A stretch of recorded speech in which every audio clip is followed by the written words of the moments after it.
Excuse me? I saw how you reacted earlier.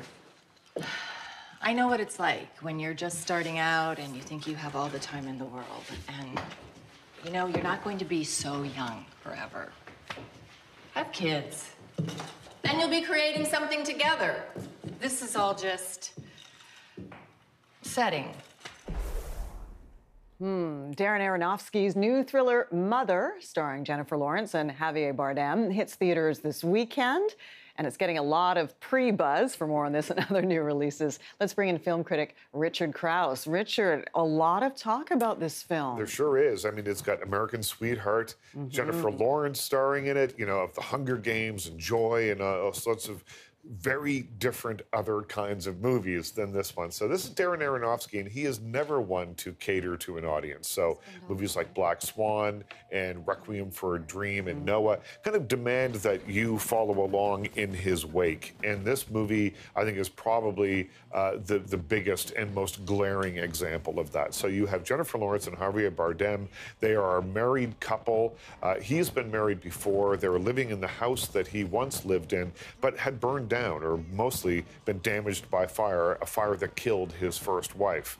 She is lovingly restoring this home, trying to turn it into their little paradise, their little slab of Eden, when a knock comes to the door, and it's Ed Harris. And I'm referring to the characters as their actors' names because none of them have names in the movie. They're just it's like she him, and him. her, Yeah.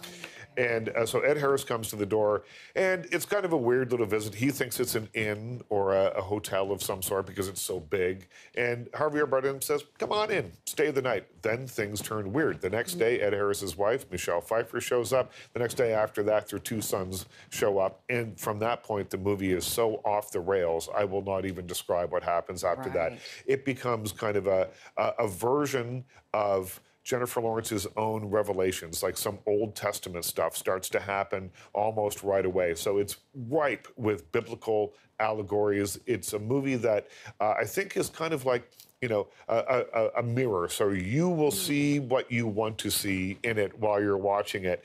But I will tell you that the last 20 minutes of this is as bonkers a 20 minutes of a movie as I've seen in a very long time. Right? Certainly the most outrageous studio movie of the year. Okay, but will people like it? Who's this for, Well, then? it's unclear to me who it's for. I don't think Hunger Games fans are going to rush out to see this film. Darren Aronofsky has a substantial fan base. Perhaps people want to go see this. And I will tell you, it's beautifully made.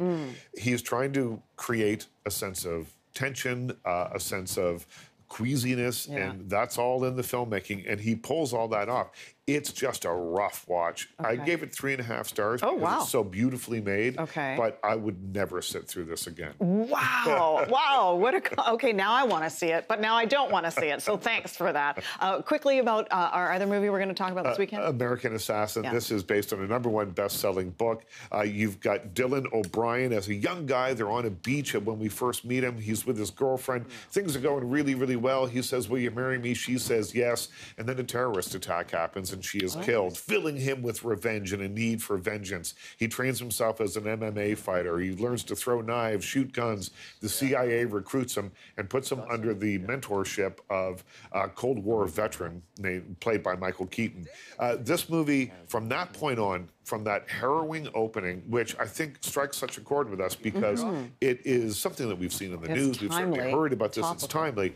After that, it becomes kind of like The Karate Kid meets James Bond. And it's too bad that it just falls apart into cartoon cliches. All right, how many stars for this 2 one? 2 out of 5. I still think I'd rather see this one than Mother, but...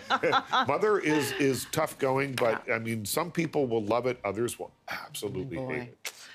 Fascinating as always. Thanks, Richard. Thanks.